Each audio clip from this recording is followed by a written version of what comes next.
Hello అండి. Welcome to series little kitchen. ఎలా ఉన్నారు అందరూ? బాగున్నారా? మన ఛానల్ని కనుక ఫస్ట్ టైం చూస్తున్నట్లయితే సబ్స్క్రైబ్ చేసుకోండి. ఈరోజు రెసిపీ వచ్చేసి గోధుమ రవ్వ ప్రసాదం. సో అమ్మవారికి ఎంతో ఇష్టమైన ఈ ప్రసాదాన్ని ఎలా చేసుకోవాలో మీకు కూడా చూపించేస్తాను, చూసేయండి. ఇప్పుడు ముందుగా స్టవ్ ఆన్ చేసుకొని స్టవ్ పైన ఒక పాన్ పెట్టుకోవాలి. ఇందులో 2 టేబుల్ స్పూన్స్ నెయ్యిని యాడ్ చేసుకోవాలి.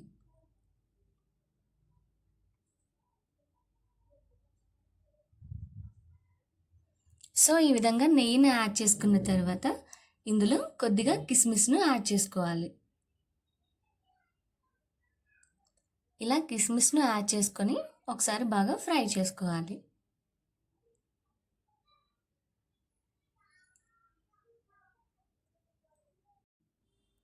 సో కిస్మిస్ అనేది ఇలా ఫ్రై అయిన తర్వాత ఒక బౌల్లోకి తీసేసుకోవాలి.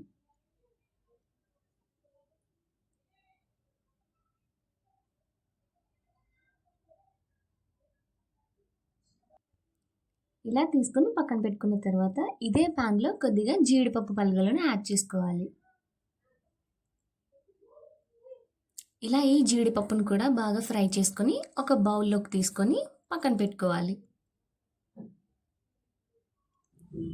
ఇప్పుడు ఇదే ప్యాన్లో 2 కప్స్ వరకు గోధుమ రవ్వను యాడ్ చేసుకోవాలి.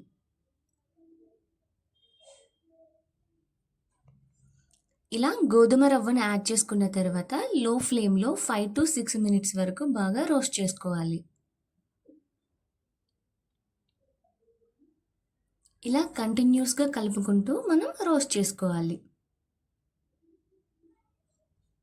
ఇలా రవ్వను రోస్ట్ చేసుకొని ఈ ప్రసాదం చేసుకోవడం వల్ల మరింత టేస్టీగా ఉంటుందండి. చూసారు కదా, ఈ విధంగా బాగా ఫ్రై అయింది. ఇలా ఫ్రై అయిన తర్వాత ఇందులో మనం వాటర్ని యాడ్ చేసుకోవాలి. ఇక్కడ వాటర్ని ఎంత క్వాంటిటీలో తీసుకోవాలో నేను మీకు ఎక్స్ప్లెయిన్ చేస్తాను. 1 కప్ గోధుమ రవ్వకు 4 కప్స్ వాటర్ని యాడ్ చేసుకోవాలి. ఇక్కడ నేను 2 కప్స్ గోధుమ రవ్వని తీసుకున్నాను కాబట్టి 8 కప్స్ వాటర్ని యాడ్ చేసుకున్నాను. మీరు ఏదైతే కప్తో గోధుమ రవ్వ తీసుకున్నారో అదే క్వాంటిటీలో మీరు 4 కప్స్ని యాడ్ చేసుకోవాలి వాటర్ని. సో చూసారు కదండి, ఇలా వాటర్ని యాడ్ చేసుకొని ఒకసారి బాగా మిక్స్ చేసుకోవాలి. ఇలా మిక్స్ చేసుకొని హై ఫ్లేమ్లో ఒక 5 to 6 మినిట్స్ వరకు కుక్ చేసుకోవాలి.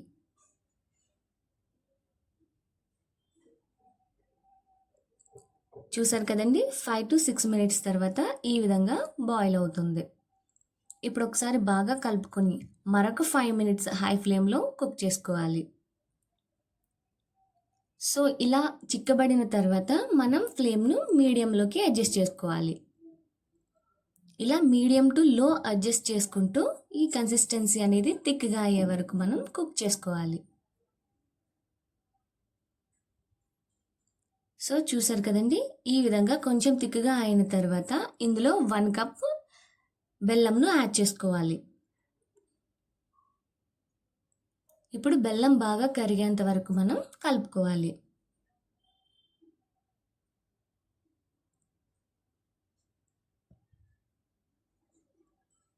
సో ఈ విధంగా బెల్లం మొత్తం కరిగిన తర్వాత ఇందులోనే 1 కప్ షుగర్ను యాడ్ చేసుకోవాలి. ఇలా తీసుకుంటే తీపి అనేది కరెక్ట్గా సరిపోతుందండి. సో ఈ షుగర్ని కూడా బాగా మిక్స్ చేసుకోవాలి. ఇలా మిక్స్ చేసుకొని మరొక 5 మినిట్స్ లో ఫ్లేమ్లో కుక్ చేసుకోవాలి.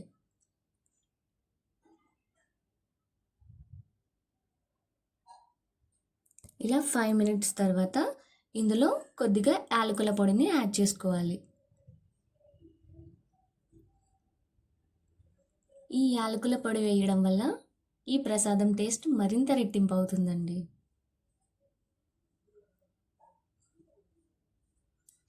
సో ఇలా కంటిన్యూస్గా కలుపుకుంటూనే ఉండాలి ఈ ప్రసాదం, అప్పుడే అడుగంటకుండా పర్ఫెక్ట్గా వస్తుంది.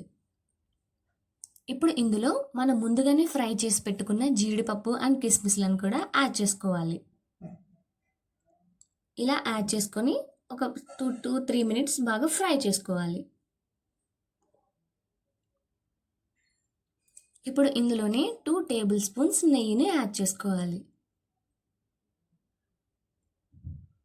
ఈ ప్రసాదంలో మెయిన్ ఇంగ్రీడియంట్ ఏదైనా ఉంది అంటే అది కేవలం ఘీ మాత్రమే అండి.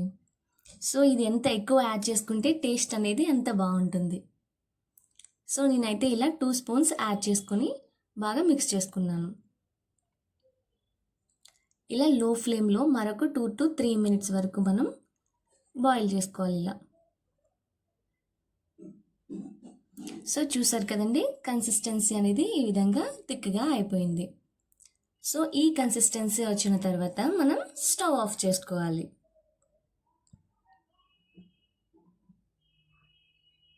ఇలా స్టవ్ ఆఫ్ చేసుకొని ప్రసాదం కొద్దిగా చల్లారనివ్వాలి.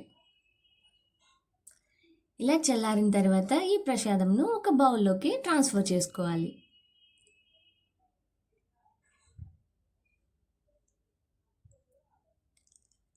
సో ఈ విధంగా ఒక బౌల్లోకి తీసుకొని దానిపైన కొద్దిగా జీడిపప్పు అండ్ కిస్మిస్లతో గార్నిష్ చేసుకోవాలి.